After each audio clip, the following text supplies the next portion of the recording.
All right, we're live.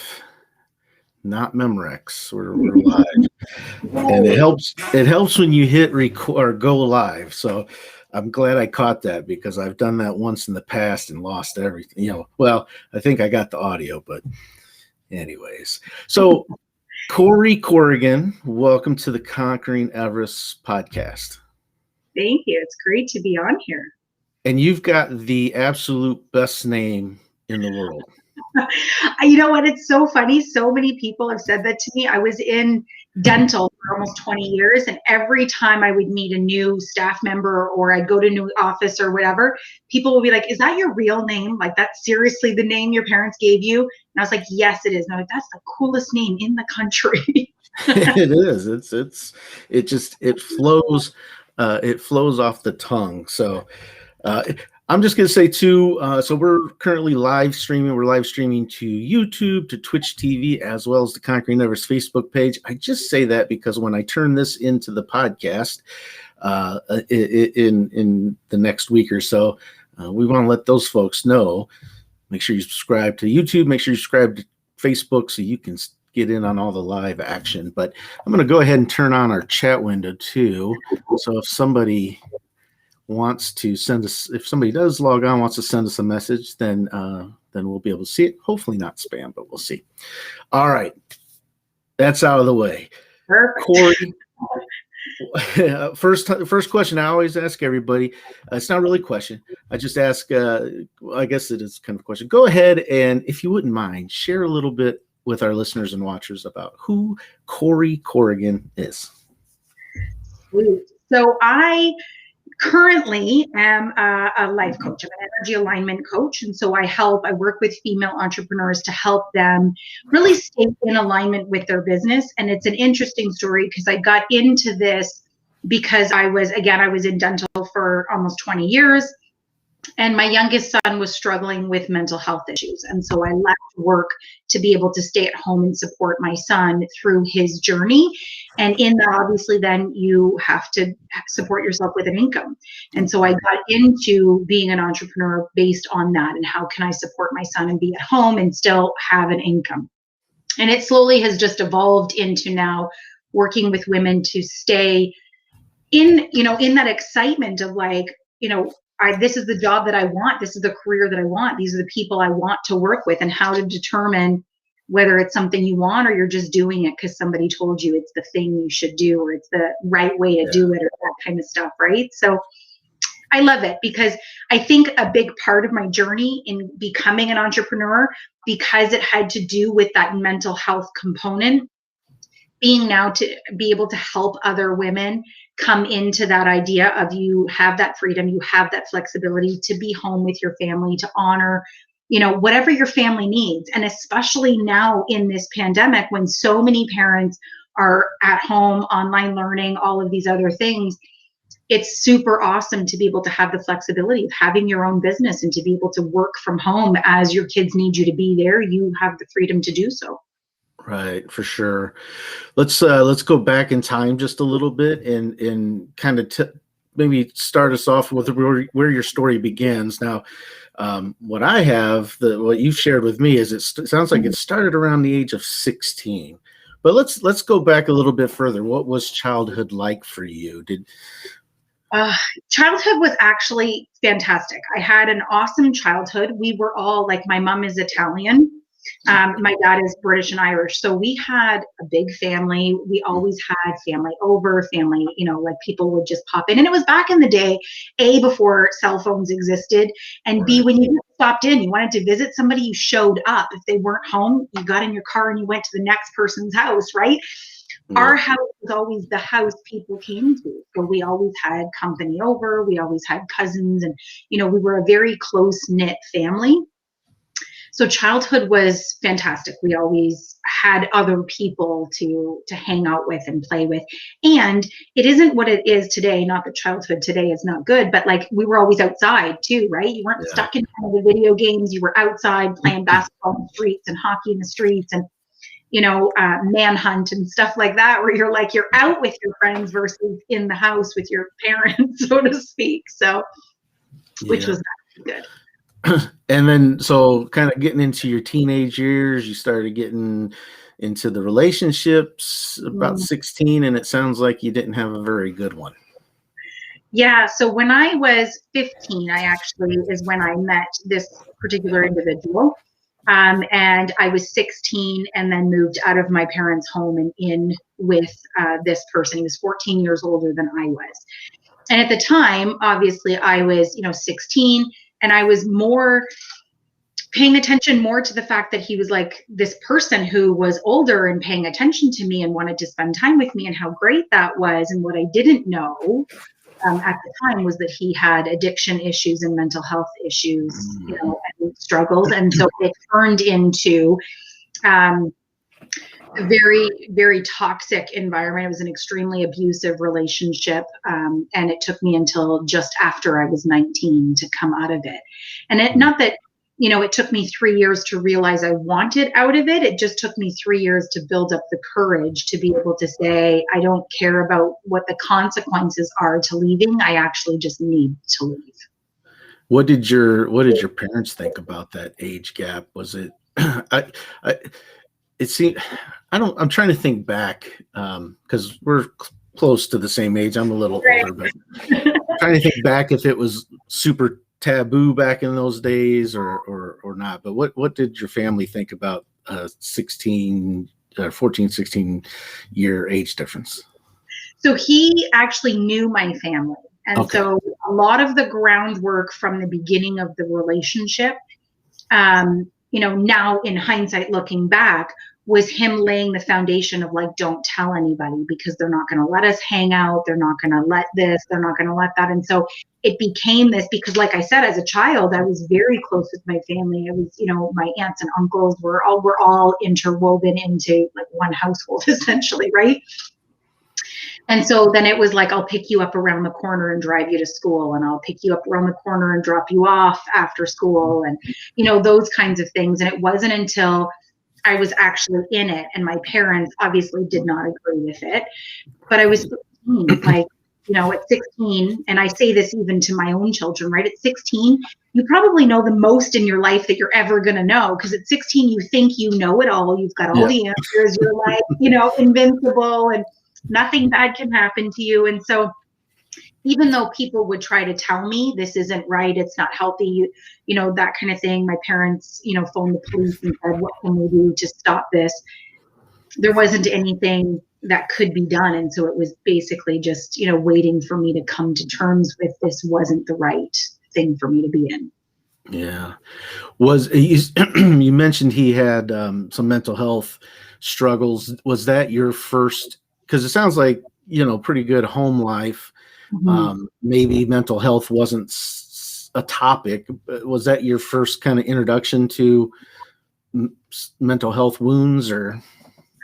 It wasn't, but it was the first time I was aware of what mental health was, I think. So my grandmother growing up was schizophrenic.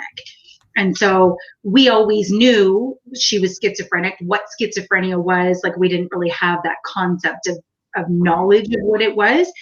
But we knew to be able to tell people my grandmother's schizophrenic. We knew she was on monthly needles for medication. And so we knew if she missed her medication, we would know that she missed it. And, it's funny, even this last weekend, I was talking to my brother and sister, and we were saying, like, she was the best grandmother in the country because she was crazy and didn't know what was happening.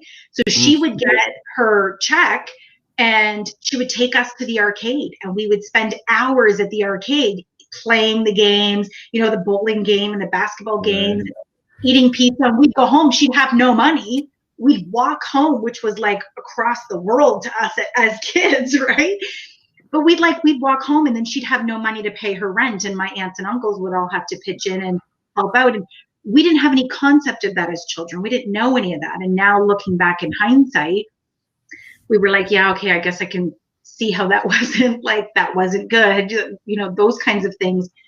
But I think the first awareness that I had of mental health and what that is, and, how it is so closely connected to addictions and those kinds of traumas and problems, was with this relationship, right? So he had addiction issues. he had mental health issues. His mom committed suicide, and he found her when he was younger. And there was a lot of like, now as an adult, I feel sorry for and can see where like he got caught up in his trauma and his story and, you know, all of that. And I don't look at it and go, oh my God, like how can this person do this thing? To me now it makes sense. That he struggled so deeply. And so of course you would want to control another human being. Of course he would want to control his environment. That's how he found like his way of getting through and coping too, right? So yeah. It was the first time I was ever really like, oh, this is life. I didn't realize those things existed outside of my home until of course I was in it. Yeah. Pardon me. And you said you were in that relationship till 19 years old? Just after my 19th birthday. Right. Yeah. What kept you in that, or do you think kept you in that relationship despite the mental health, the addiction?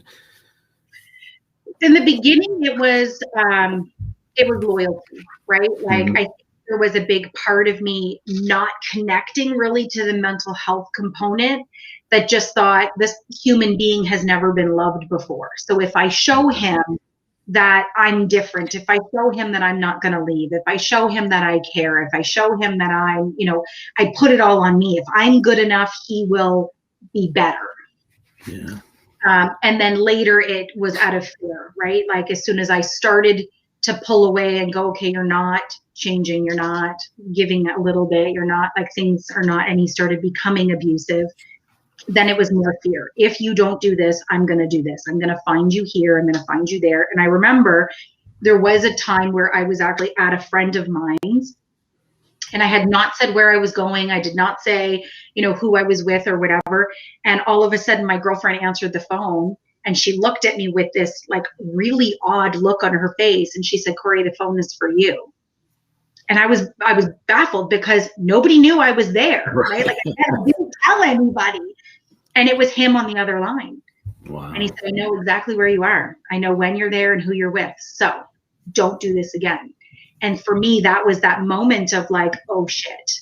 And I think from that moment is where more of the fear kind of stepped in. And I went, I have to watch what I do. I have to pay attention to this.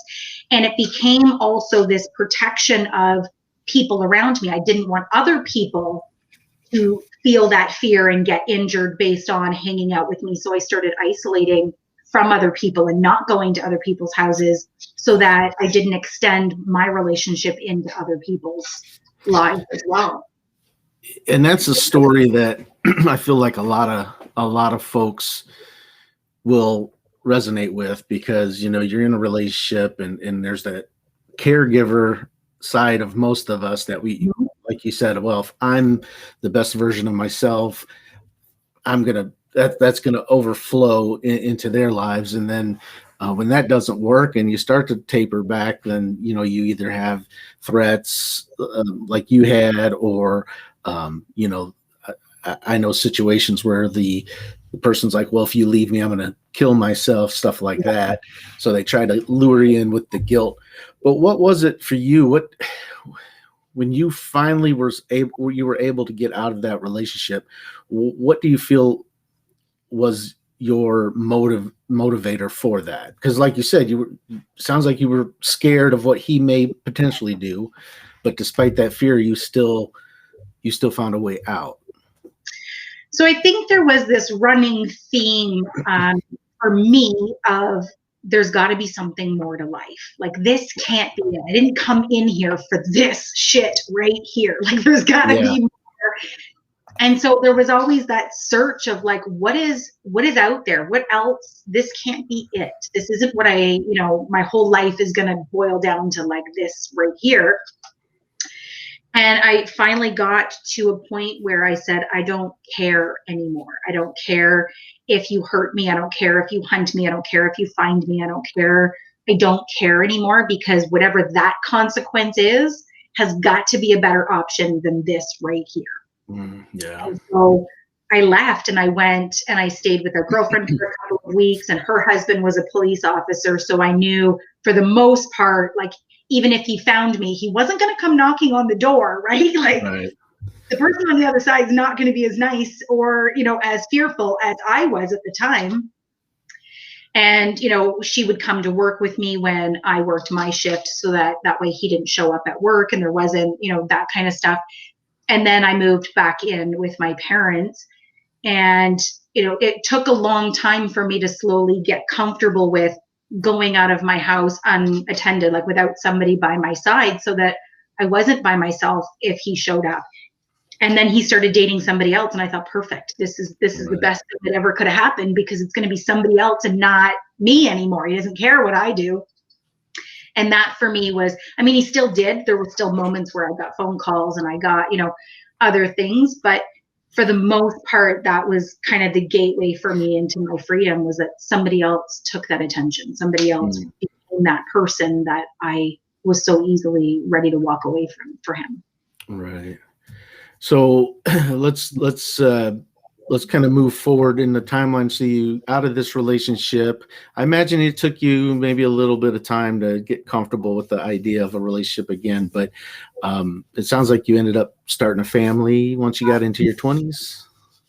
Yeah. So right out of that relationship, I had the awareness. So there was a moment where I was actually at the doctor's, and I had said to the doctor, because I was very self-aware, I think, through my whole life. I'm the oldest of 4 children. So I've always had that awareness of other people and of me. And so I went to the doctor and I said, I think I need some sort of therapy. I need to talk to somebody, because this wasn't a good relationship. It wasn't a good environment. And I think I need help kind of processing that. And also so that I don't repeat the pattern, so I don't do it again and, stay in that cycle of calling in and behaving and being in all of these toxic relationships.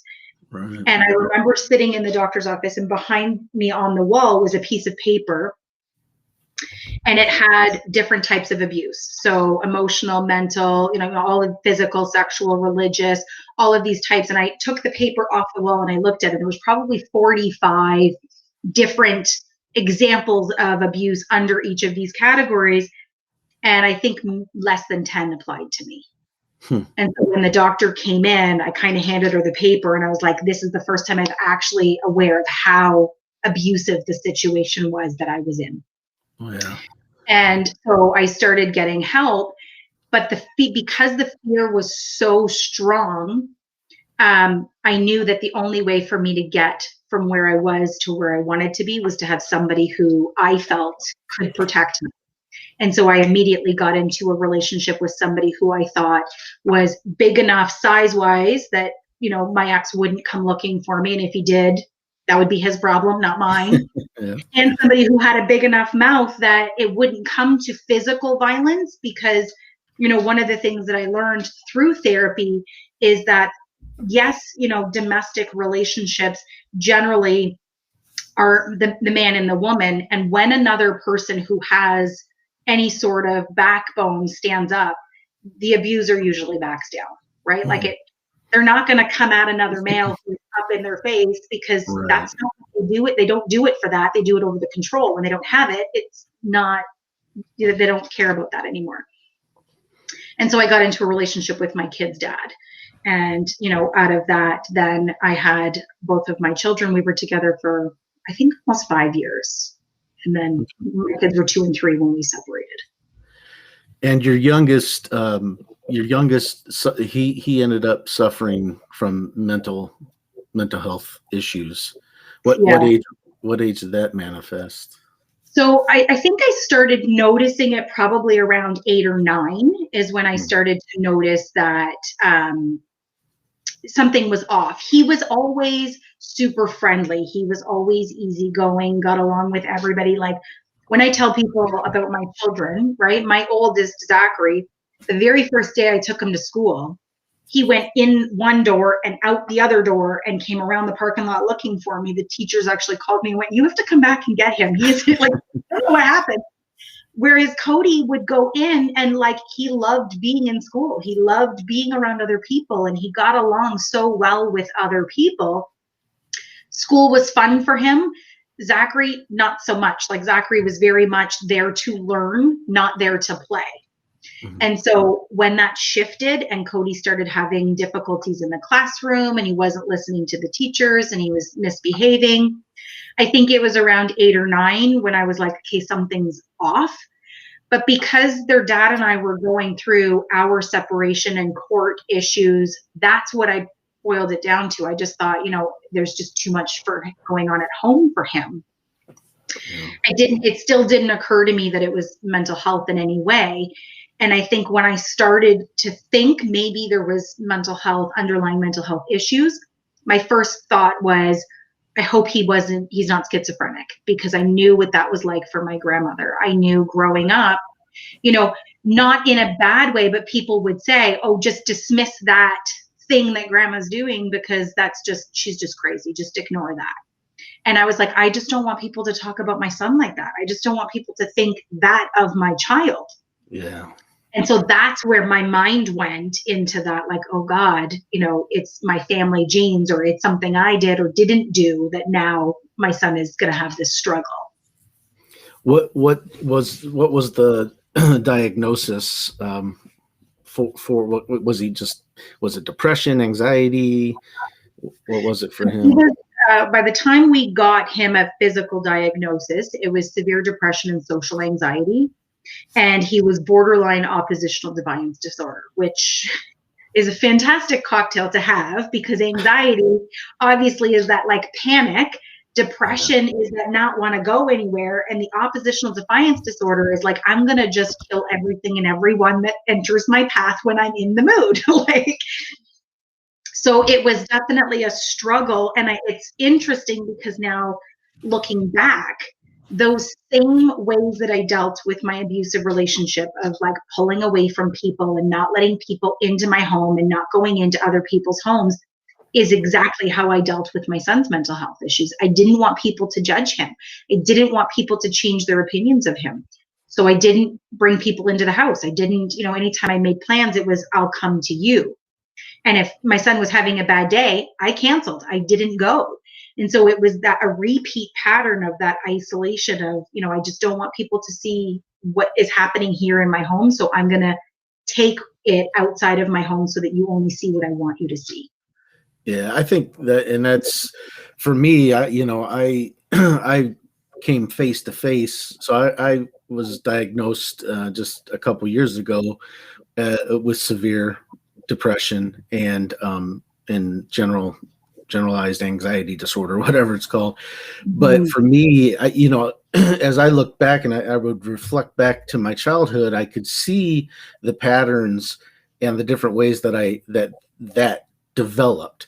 But for so many years, when I suspected, I knew like I wasn't, I didn't feel right. And it really didn't, for me, it was probably late 20s when I started to suspect that I had depression. But it was the stigma. It's like, I don't want to be called crazy. I don't want people to just shrug me off because, oh, he's got issues. So, I held on and held that in for so long that it finally, there comes a point where you can't hold it back. But that stigma, I think that scares a lot of people when they're dealing with something, just don't want to be labeled. Absolutely. And I think too, from society's perspective, is that women have a lot easier of a time to communicate and talk about their feelings. And I think men in general, aren't taught to vocalize more, like you're a man, buck up, keep it together, all of these things. Whereas women aren't taught that. So we keep quiet for different reasons than men do. But I think that when it comes to depression, it's hard being the person in it. Like I say to Cody all the time, I could never tell his story because I don't know what that's like. Yeah. But I know as a parent, trying to keep people from seeing that, because I didn't want people to judge him. And then his fear of people are going to judge me and what are people saying. And, and I think as a boy, as a teenage boy and hormones and everything, he got into this, like, I just don't fucking care. I don't care what people think. I don't care what. And then it became almost a defense mechanism for him where he would just push people away on purpose, because if I push you away, then you can't judge me because I've already eliminated you from my life. Right. And did you say he was 8 or 9 when this started to kind of manifest? Yeah, Work so it on was it. 8 or 9 when I started noticing like behavior changes. By the time we got a physical diagnosis for him, he was 16 or 17, but it really hit around like 13, 14 is when it became like this something needs to be done. And I remember he was 17. It was just after his 17th birthday when I had him committed on a Form 1. That's what's called here in Canada as a Form 1, and it's like a 72-hour hold for an assessment in a mental hospital. And he had basically left the house and said, that's it, I'm done, you will never see me again. And so when the police had him, took him into the hospital, they chatted with him and what have you, that was that pivotal moment for my family where they released him. They said he was not a danger to himself, he was not a danger to other people. They let him go after 72 hours. And I think it just kind of all hit him at one time. And 24 hours after they released him was his third suicide attempt. And so that was my moment where I went, okay, so there's nobody else out there. This is all on me. I have to do this for me, for my son, for my family. And that's when I left work. And I was like, okay, my career needs to come second to my children, because up to that point, again, I left my kids' dad when they were 2 and 3. So I was the only source of income for my household. And so there came that point where I tried so hard to keep both things together. And when I realized one thing was being sacrificed and the thing that was being sacrificed was my child, I was like, yeah, that can't happen anymore. He needs to know that he is number one to me. Yeah.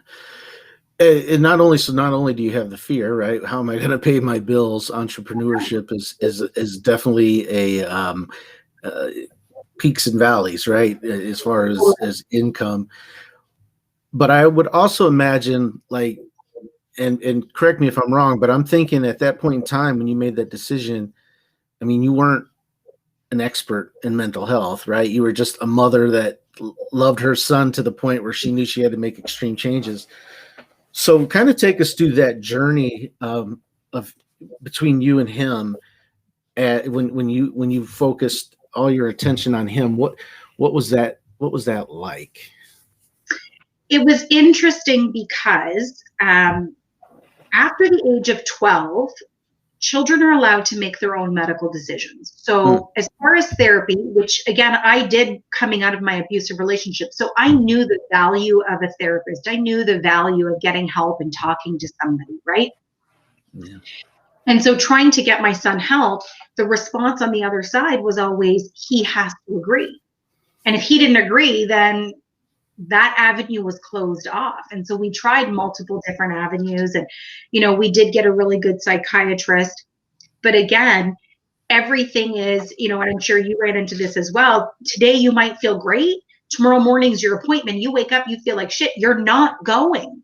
Yeah. And there's nothing I can do to force him to go. I mean, at the time he was 17. He wasn't 7, so it's not like I could pick him up and put him in the car. Like, he was 17. He's bigger than I am. He was stronger than I am. He said no, it was a no. Like, we're not going. Right, you're not going. And I'm calling the therapist going, it's a bad day. He's not doing this. It's a bad day. And from their perspective, they can only do that so many times before they say, well, there's other children who want to come who we need to help as well, right? So there was that whole, kind of hot mess happening in my home at the same time that, again, realizing the value of therapy, I went, I need somebody. Like, this is great for him, and I'm doing what I can in searching for what is out there that is going to help him, that can do something for him. But at the same time, I need something to help me. I need somebody who, I can bounce ideas off of and come to when I'm struggling and having a hard time, so that when it comes to my son, it looks like I have it all together in front of my son. And I had a friend of mine sent me a book from a woman who was going through a very similar situation, or had gone through a similar situation. And I said, this is like, that's what I needed. I needed somebody who knew what I was feeling, what I was going through. Because at the time, if in your head, this isn't my fault, I didn't do this. But your heart, your whole body goes, yeah, you did. You did. What if you did this? And so you almost start cataloging every single thing that you've ever done in your child's whole life. And you go, maybe it was that moment, maybe it was that decision, maybe it was that time, maybe it was this thing. And so it was, she wasn't a therapist, she was a life coach. And so at the time I was like, I don't care. I don't care what you do. I don't care who you are. I don't care what it is. I just need somebody who understands what I'm going through, who's been where I am, who, when I say today's a shit day, no, sorry, I can't function, goes, yep, no, totally there. Got it. I know exactly what you're thinking and feeling right now. Right. And so in my work with her and in the conversations with her, I learned how to separate myself from my child, as odd as that sounds. I wasn't him. He was going through this and I was going through something separate. And then we as a family were going through something together. And so I learned how to compartmentalize each of these things and how to separate what I was doing from what he was doing, and what I was doing and how I was reacting and how I was behaving fed into certain behaviors he had and certain things that he did. And not to say that he wouldn't have done them anyway, but maybe they wouldn't have been 99% of this. Maybe it would have been 60%, right? And so then I started changing my behaviors. I started meditating. I started doing yoga. I started physical activity. I started running. And I started, watching what I ate and, surrounding myself with people that made me feel good about myself, which now, being in energy work is so super important. Like if you're in a shitty space and you're around people who are constantly complaining and constantly negative, right, that's going to play on you, and you're not going to get out of that any quicker. But if you are around people who lift you up, who are laughing, who are happy, who are, it does give you that moment of reprieve that you need in those moments, right? Mm-hmm. And it, for whatever reason, however it works out, it did change my son, because he started doing some of the things that I was doing. He started, sleep in mental health, sleep is super freaking important. And when you're depressed, when you have anxiety, when you have all of these things weighing on you, sleep is the last thing that you think is important. And when you climb in bed, your mind doesn't just turn off, right? Like everything is still playing. So then he would say to me, what can I do to sleep? And I'd start getting him into meditation at nighttime. And then the more sleep he was getting, the better he was feeling the next day. And he started to notice, if I do these things, then I have better days. They weren't the best. They weren't, he wasn't back to normal, so to speak, but he definitely was functional. He definitely was manageable. And things started to get better. And, later on, him and I wrote a book together. And we sat down and we went over like timelines, like what happened and what was this and what was that. And I said to him, what can I share and what can I not share? And he said, you can share anything that helps other families avoid things that we went through, or help them feel like they're not alone in this journey, because we're not the only family who went through it. He's not the only person who's ever struggled before. Yeah, that's so important, that not feeling, because when I was going through my depression, I felt totally isolated, and I did have a hospitalization stay. I stayed for 5 days, and even though that was super scary, and I didn't want to be locked up, the younger generation won't remember, but the Jack Nicholson One Flew Over the Cuckoo's Nest. That's all I thought on the drive, because I had to have somebody come. They drove me to this place, right. And it was like I wasn't in a cop car, but it felt like a cop car, right. And I just kept, that movie was playing in my head, and I'm like, oh, this is going to be, what is this going to be like? But when I got there and I got around, I started to meet all these other broken people, and although they had their own types of brokenness, there's a bond that gets created.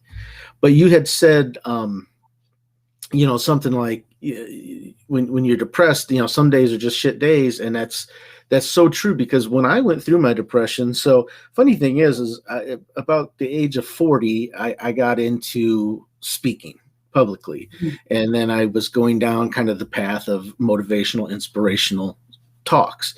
Right. And I did a lot on, I spoke a lot on positive, thought of positive, or positive mental mindset, and then all of a sudden I got depressed, and I was Right. just like in bed, and I knew all the things that people tell you to do: get up and exercise, eat right, this, do this, get yourself, and for almost 2 years, I knew what I needed to do, but I couldn't do it.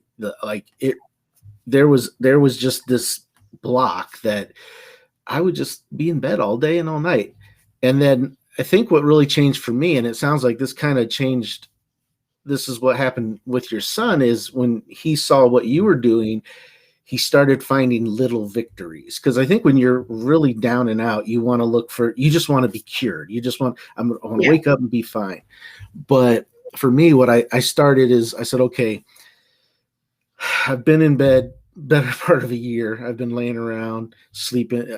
Tomorrow, instead of trying to be cured, I'm just gonna, tomorrow I'm gonna get up and take a shower before 8 o'clock at night. Yes. And I did it. And then that was like a small victory. And so it kind of sounds like that's happened to him, is once he got into meditating and he was able to find himself to sleep, then that's big deal when you're going through something like that. So when as you went on, because how old is he now? He will be 20 next month. Okay. And so how has his life transitioned, from 15, 16 to now? Where is he still struggling with the mental health, or is... It's amazing because it seems like it was such a long process, and yet trying to pinpoint like the time that things turned around is so difficult. But at some point, he was 18 for sure, because that's when we wrote the book. But there was at some point where we just kind of looked and we went, we actually don't have these problems anymore. We're not going through these things. Like, you don't even notice you're not doing it because you're so used to, in that struggle, going, I just got to make it through dinner. I just got to make it through this TV show. I just got to make it to this time. I just got to make it to this time. And, it's interesting because you say, I just got to celebrate that one thing. I just had a shower before 8 o'clock tonight. It's what I teach in my coaching today. I don't care, when I teach gratitudes, I say to people, I don't care what you celebrate. Celebrate the fact that you woke up today. Celebrate the fact that you have warm, fuzzy socks. Celebrate the fact that, like, you got dressed, you put pants on. Great, good for you. But gratitude is that, it being in that space. And so being in that moment where you flip from, I just have to make it through this. I just have to make it through this. I just have to get through this. I just have to get through that. To now being in that space of, I just did this. I just did that. I just did this. We got through dinner. Nobody yelled. Nobody screamed. Nobody cried. Nothing was broken. And you almost, now looking back, I realize it was the gratitudes. But I didn't put that together then. I didn't realize that I was doing that and being in that space of changing my mindset and concentrating more on what was going right than going wrong, until all of a sudden one day, we're looking back and we're like, we don't even know when it really changed. We don't know when it stopped. And I mean, I'm happy to say, and I know this is not the case for most families or for a lot of families, he doesn't struggle today. I don't have concerns about his mental health today. He is happy. He laughs. He loves life. He has a 2-year-old son. He is an amazing father. He doesn't struggle the same way, or even close to the things that, he was going through years ago. And even though it's like 3 years ago or 4 years ago, it seems like it was a totally different life for us back then than it is now, because he is so disconnected from where he was to where he is now. Yeah, and that's what happened with me. Is it was just one day I was sitting there and I'm like, man, I feel really good today. And I think you're spot on when you say it's learning to appreciate the small wins. And because that's where it's really, when I think back and I'm like, well, where did it start shifting for me?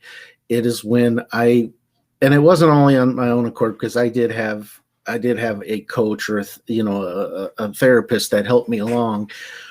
But one of the things he told me is he said, just you got to get up and celebrate the fact that you woke up. It seems so, and you're not going to feel like it necessarily in your mind, but you got to start celebrating the small victories. And so every night I'd go to sleep or usually not sleeping, I'd be at 3 a.m. I'm like, you know what, when I finally do fall asleep and wake up, I'm going to do this. And then I just celebrated the shit out of it, and I had a really good time with just these little things. And eventually those little things turned into big wins. And then I felt great. Let's talk a little bit about your book. Let's introduce your book and what will folks, what can they expect to get out of that? So the book that I wrote, again, I can't really speak to Cody's journey so much because I wasn't there, like I'm not him. Right. So the book was really how I connected back to my son, how I discovered, not all of his problems per se, or what he was going through was because I did something wrong or because I was a bad person or a bad mother. It also was learning how I contributed, like I said, right? My stories were at play in all of this. And so, of course, being with my son, who's borderline oppositional defiance disorder, triggered me and my trauma from being in an emotional abusive relationship. And so looking at all of that abuse and then projecting that onto my son, of course, that escalated anything that he was doing. Yeah. And so I think just those realizations of what we do and how we contribute to different situations. And then it's that idea of like you've isolated. You don't go out, you cancel your plans, you don't let people in, you don't talk to people about what's going on in your life. So how do you come back out of that? How do you start now reaching out to friends that you shut off? How do you start communicating with people that you long ago shut out of your life and, all of those things? And so the book is really just about that part of the journey and how in that journey I allowed myself and my son the space for him to be able to say, these are the actions that I own. These are the behaviors that and rather than blaming them on everybody else, right? Like you did this to me, I did this because you did that. It gave him the space to actually sit and think about what part of this he was able to control. And yes, there are some things you can't control, right? And like you're saying, you in your mind, you're like, all I have to do is just get out of bed and have a shower. But your body in that moment seems to have its own brain. And so this is going, get out of bed and have a shower. And this weighs 950 pounds and isn't going anywhere. Like the two are not communicating. And so there were things that, yes, in those moments, Cody could not control. But there were things in those moments Cody could control. And so it gave him the space of being able to figure out what he could and what he couldn't. And what he could control, he started to control. And one of the other things that I talk about in my book is, I think just as a society, we label people based on their emotional behavior. You are bad. You're doing bad things. You're, all of these things. Why are you angry? Why are you sad? We don't say to people, why do you feel this? Like you're not your emotion. Right. You have an emotion. You feel an emotion. You're not an emotion. You're a human being. And so when we take that out and we say, you are you and you feel angry. Why do you feel angry? Why do you feel sad? Why do you feel these things? It does give you that appreciation for like, oh, wait a minute, what am I feeling? Why am I feeling that? And so then you're able to say, and it goes into almost that control piece, right? I'm angry or I feel angry because of, and what part of that did I contribute to? What part of that can I control so that next time I can't? And a big part of mindset stuff that I teach now is giving your mind alternative solutions. Like it's great to say, I shouldn't have done. And so the next time you do it, your mind goes, oh shit, we shouldn't be doing. But if you don't give it an alternative solution, it doesn't know how to flip you into a different thing. So instead of saying I shouldn't do, because you can't change the past, you've done it, it's there. Now turn it into like I could have done, and give yourself options, healthy options to say, I could have walked away. I could have gone to my room. I could have done this. I could have gone for a walk. I could have, called my so and so that the next time you're in that situation, your mind automatically goes, you know what we could be doing right now? We could be going for a walk. We could go do this. We could go do that. And maybe 5 out of 10 times, you're not going to take up the healthier option. You're still going to engage. Right. At least 5 out of 10 times, you're going to take the healthier option. And then when you realize you're feeling better in that, then, you know, it's 7 out of 10 and 8 out of 10 until, like, you know, Cody and I, you look back and you go, when did I actually stop making that decision? Most of the time you don't know, because you're just so focused on, I got to do this right now. Right. You're building on to those newly formed skills, even though they're not really newly formed. They've always kind of been there, but you're building onto it. So the book's called The Stranger in My House: How to Reconnect with Your Child with Mental Illness, right? And that's available on Amazon. There's going to be links to, you know, folks can check that out. Also going to have a link to your website. So I'm going to bring your website over. So you're, as I look at, I'm in the midst of reconfiguring the website, but yes. When I was reading through it, you know, you talk about kind of your coaching, and here's these things caught my attention. The energy healing, right? And is it and Reiki or Reiki? Yeah. I'm not sure how it's pronounced. Yeah. And then hypnotherapy is a part of it. So let's talk about your coaching. What does that look like? So somebody is listening to this show, they're connecting with you, they feel that energy, and they say, okay, I need to reach out. I want to be coached by Corrie. What can they expect? Because some folks like hypnotherapy, like, whoa, what is that? You know, what is energy healing? So give us an idea of. It's interesting because how it all started for me, again, because I was working with a life coach, one of the major things that she taught me about me, and it's probably one of the biggest parts of what I do in coaching today as well, is really teaching people how to listen to your body, how to hear what your body is saying, what is right for you. Because what is right for you isn't necessarily what everybody else is doing. And so it's nice to be able to say, oh, just do this thing and your life will be perfect. Great. But that thing may not work for you. You know, meditation isn't for everybody. Yoga isn't for everybody. The gym isn't for everybody. So you can't have black and white, like do it this way and this. Well, you have to have the gray area. We live in the gray area, right? And so one of the things that she taught me was like the signs and paying attention to what my body wanted or didn't want. And it was interesting because in paying attention to that, multiple conversations about it came up, and I had no idea what it was. And I had no idea how to explain it. I had never done it before. And somebody that I knew through a dental office that I had worked in reached out and said, hey, I'm doing a Reiki practitioner class. If you would like to be a part of it, this is when it is and what it costs and blah, blah, blah, whatever. And so alarm bells went off and went, okay, there's something here.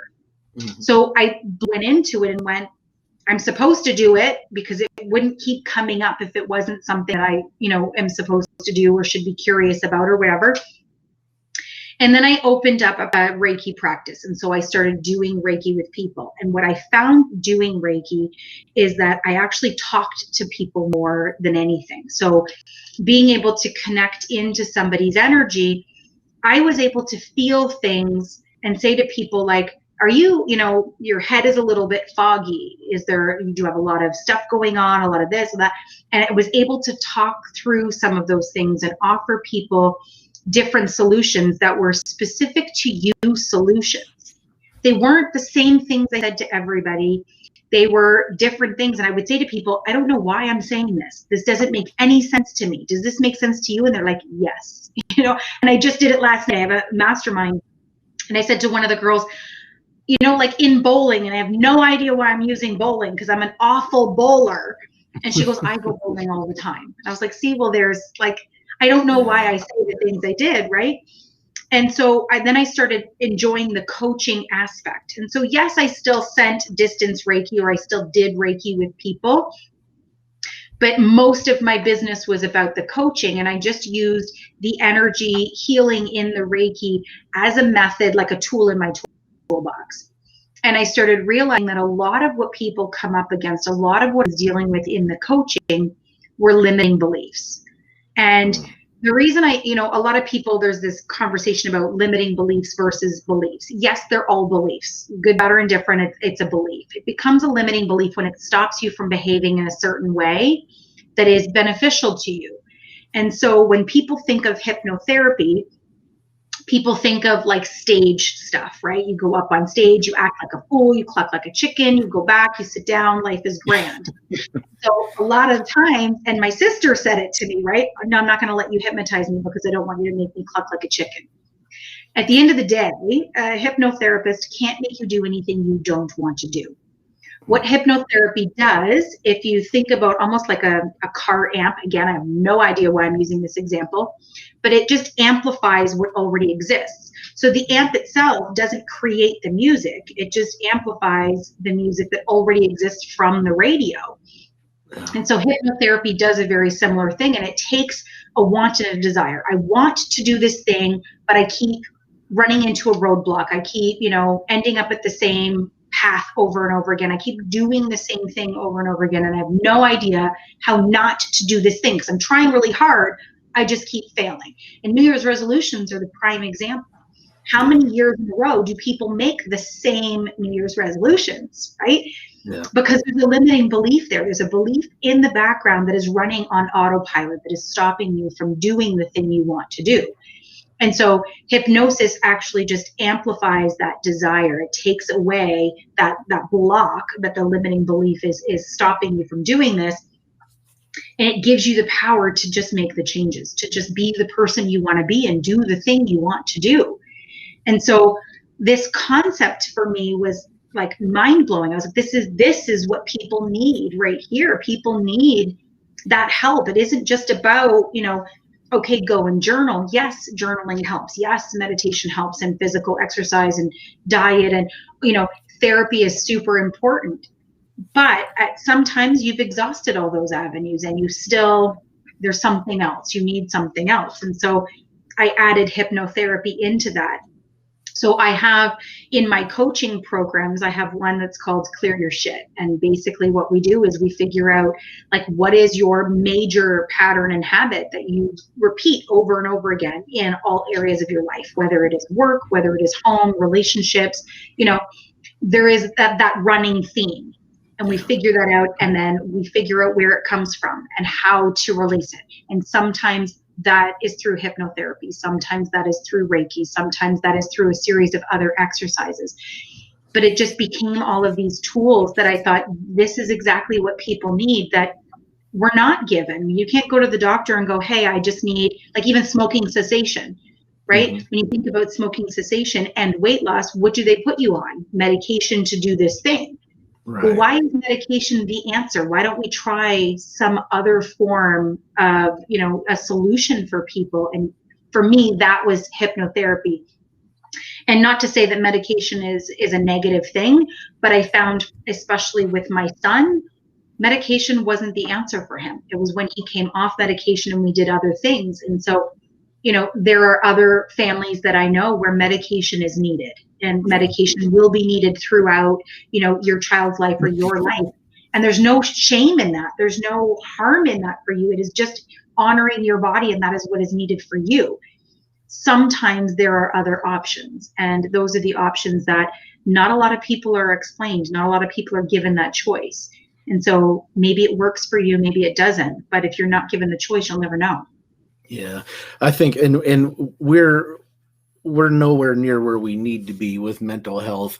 Mm-hmm. Because you think back, it wasn't too long ago, people were being committed and their brains were being operated on. But you said it, you didn't say it directly, but you said it indirectly as, healing is not a one size fits all, because I've known people in my, when I got into meditation, I like to meditate, but I don't do it like I was taught. Like when I was taught meditation, it's like, okay, you're going to clear your mind of all thoughts You're going to let them roll off. You're going to sit there quietly in, cross-legged for 45 minutes until, and it's like, okay, no, 45 minutes is not going to work for me. Sitting cross-legged is not going to work for me. And telling me to not think is like telling, a thirsty man not to drink, right? Because so for me, meditation takes on a different form. It's about 10 minutes of solitude, and then I usually put on a little music, and then I get lost in my thoughts with the music. And for me, that soothes my soul and it heals me. But for some, they want to be monks and they want to sit on well, I guess it's not fair. I don't know if monks actually sit on a mountain and meditate for days on end, but I just think it's so important that folks understand that one size doesn't fit all. And doctors, unfortunately, in the medical field, to them it's all about throwing medication at you, throwing medication to, and like you said, it does help. I've done medication and it helps. There's a time and place for it, but I know somebody I'm very close to that medication does not help at all. And, and so that healing's got to come from a different place. Yeah. And I can't believe we're already approaching an hour. I feel like we could probably sit here and talk about this for another hour, but I don't know if people listen for more now. I don't know, if you're anything like me, you probably wouldn't make it through an hour, but, so people want to find you. You got your website, corriecorrigan.ca, right? You're in Canada, but your location in this world does not inhibit your ability to coach, right? I'm guessing a lot of your coaching is remote, especially with. Yeah, most of what I do is online. Once we are able to do live events again, I will do live retreats. But right now, because everything is restricted, everything I do is online. So you can book a call with me through my website. You can find me on Instagram or Facebook, reach out and just, and it isn't necessarily one of the things that I like people to realize is I'm not one of those coaches that is going to pitch you from the second you reach out. I don't like that shit and I don't do it. So it isn't about reach out to me and the first thing I'm going to say is, oh, you're in your shit. Okay, well, here's the amount of money you need to pay me for me to help you out. Right. I give people, something. I want to give you a little bit of reprieve. I want you to be able to catch your breath. And at the same time, is it, something that benefits me? 100%, because I need to make sure that the people I work with, A, are aligned to who I am and how I coach, and B, that you're coachable.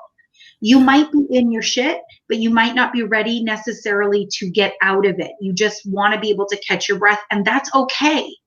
It's okay to say, I just need a moment of catching my breath and feeling like I'm a human being again. That's cool too.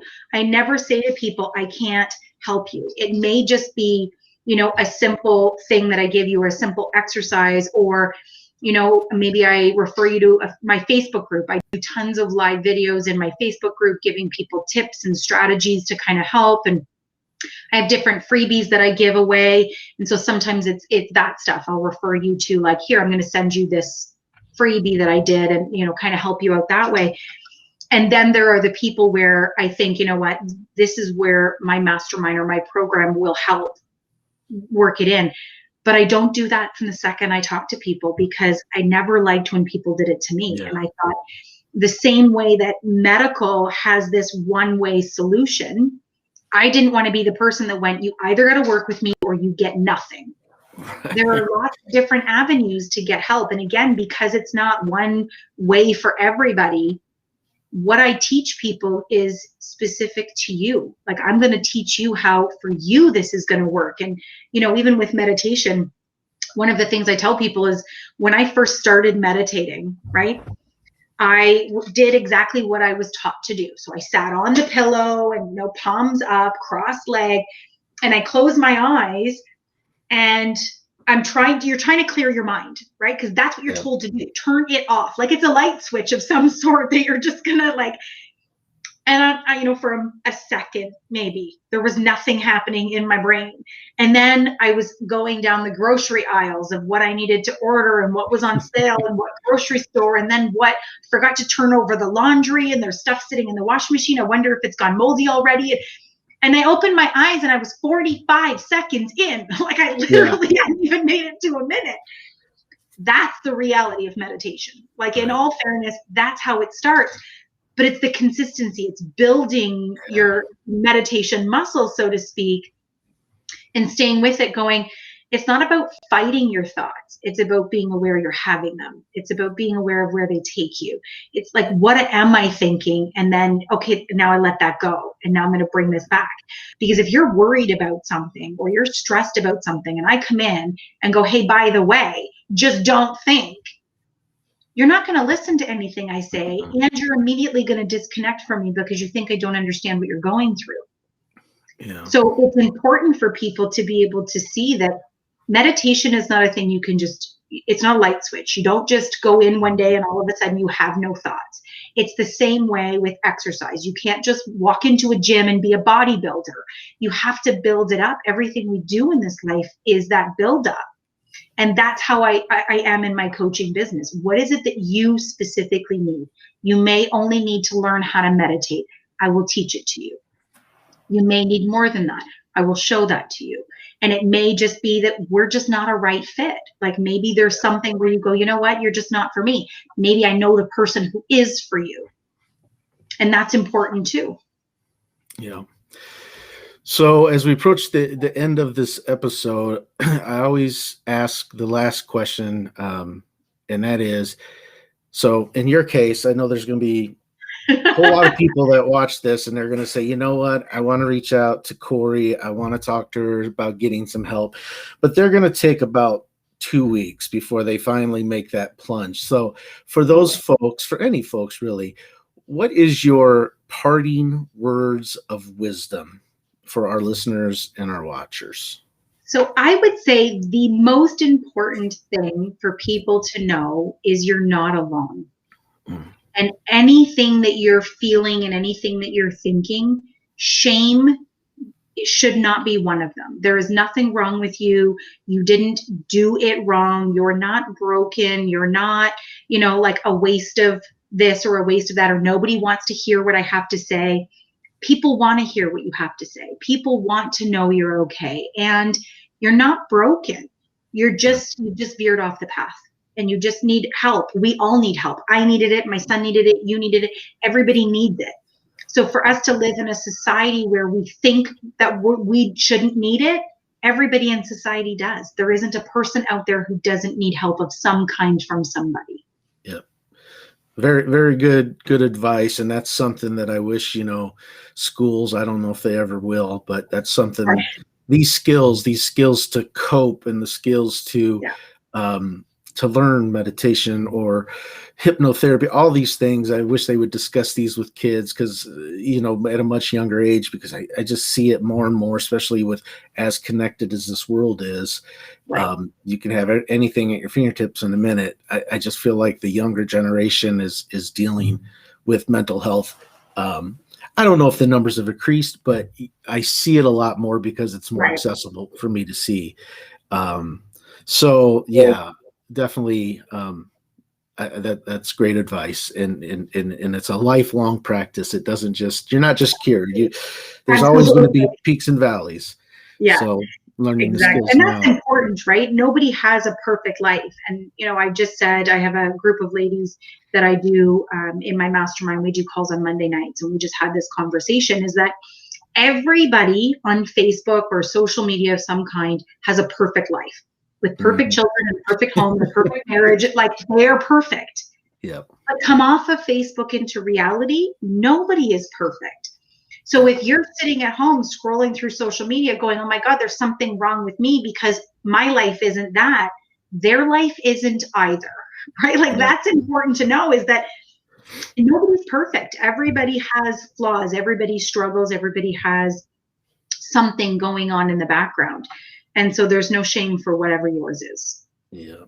And that's good. And that reminded me of kind of a story that I'll just share with you is, so I got to know a very wealthy couple, and they Mhm. had kids, 2 kids, and they lived in the high class part of the neighborhood. They had the big house, and I Yeah. went to their house one day. I was invited to come over, and I thought, okay, man, this house is going to be immaculate. I mean, they live in like a mansion. And when I walked in that house, there's toys everywhere. Mhm. Their kids had run amok and did what kids do, and that's play and get out Absolutely. everything.